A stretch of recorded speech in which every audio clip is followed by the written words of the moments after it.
This story is called Molly the Brave and Me. It was written by Jane O'Connor, and the illustrations were done by Sheila Hamanaka. Jane O'Connor grew up in New York City, went off to college at Smith College in Northampton, Massachusetts, and returned to New York to have a long career as a children's author. Her most famous book is probably Fancy Nancy. Nancy Clancy becomes Fancy Nancy, and there are a lot of books about her. Sheila Hamanaka has also been a children's illustrator for a long time. Her most famous book is probably All the Colors of the Earth, but you can see some other ones that you can find also. When these two women, Jane and Sheila, worked together, they formed a partnership that created Molly the Brave and Me. Molly has guts. She has more guts than anybody in the second grade. She can stand at the top of the monkey bars on one foot. She doesn't mind it when Nicky hides dead water bugs in her desk. And if big kids pick on her, Molly tells them to get lost. Molly is so brave. I wish I was like her. Today, on the lunch line, Molly said to me, "Beth, can you come to our house in the country this weekend? It is lots of fun there." Wow, I guess Molly really likes me.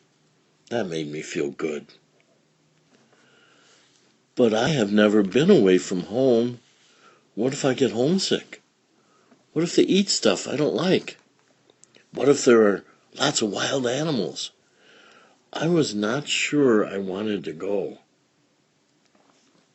I sat at a table with Molly. I said, "Gee, Molly, it sounds neat, only I don't know if my parents will say yes." That night, Molly's mom called my mom. My mom said yes. So how could I say no? It was all set. Molly's parents were going to pick me up on Saturday morning. Friday night, I packed my stuff. Later, my mom tucked me in bed. "I'm scared I'll miss you," I said.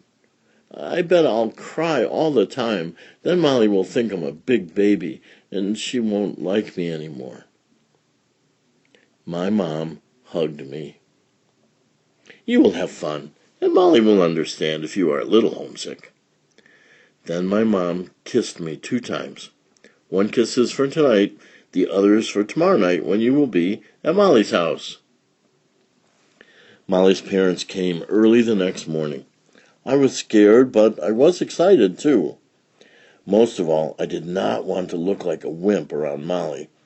So I waved goodbye to my parents and hopped in the back seat. Molly's dog sat between us. "This is Butch," said Molly. Right away, Butch started licking me. I'm kind of scared of big dogs. But did I show it? No way. I acted like I loved getting dog spit all over my face. By noon, we got to Molly's house. It sat all alone at the top of a hill. "This was once a farm," Molly's mom told me. "It's 150 years old."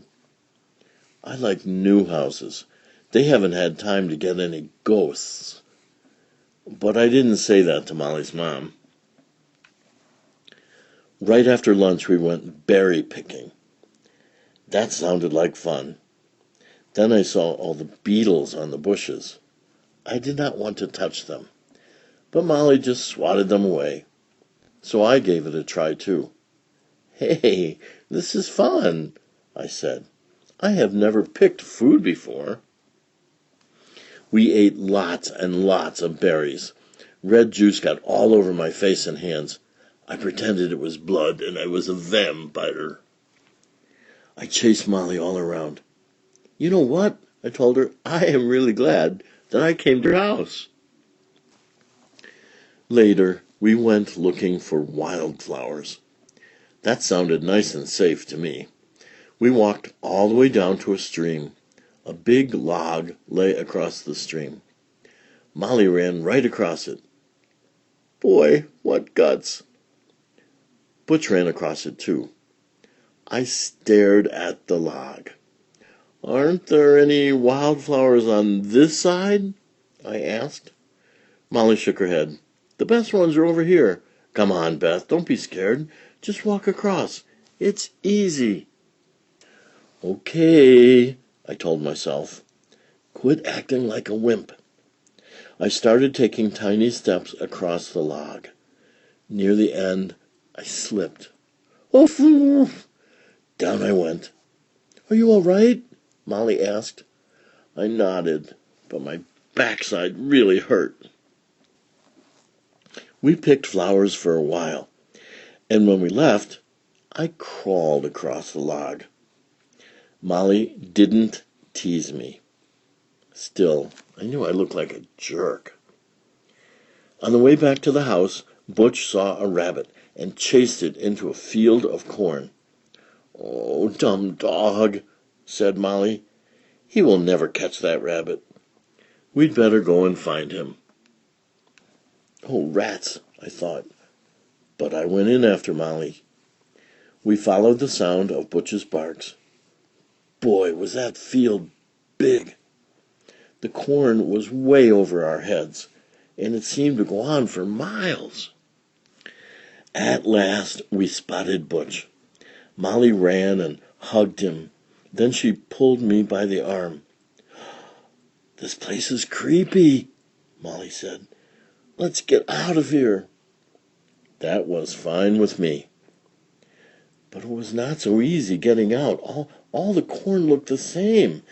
It was hot and hard to see. Bugs kept flying in our faces. It felt like we were walking around and around in circles. "Can't Butch help us find the way?" I asked. Molly shook her head. "Butch can't find his own doghouse." Then Molly started blinking hard, and her nose got all runny. "Beth," she said, we're really stuck in here. I'm scared." Molly? Scared? I could not believe it. I held her hand.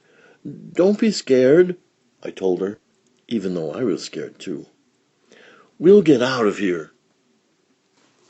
Then I got an idea. "Come on," I told Molly. I started to walk down the space between two rows of corn.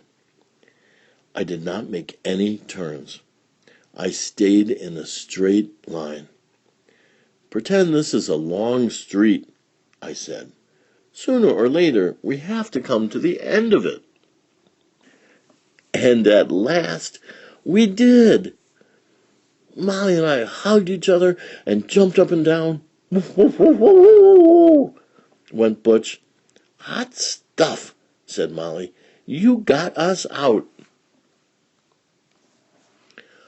When we got back to Molly's house, her mother said, "Where have you girls been? It is almost time for dinner."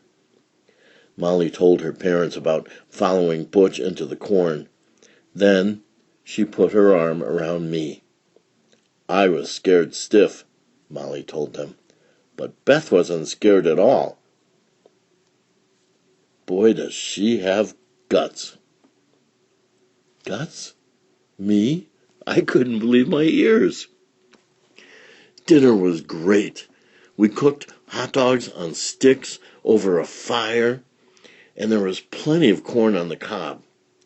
"Oh, no, not corn," Molly and I shouted together, but we each ate 3 ears anyway. Right before bed, I did get a little homesick.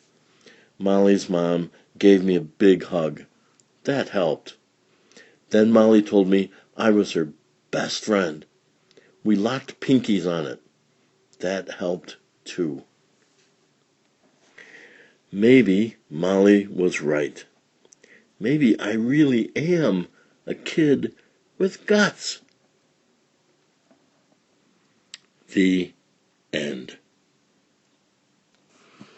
And this long, wonderful friendship adventure story has been Molly the Brave and Me. Written by Jane O'Connor. Illustrated by Sheila Hamanaka.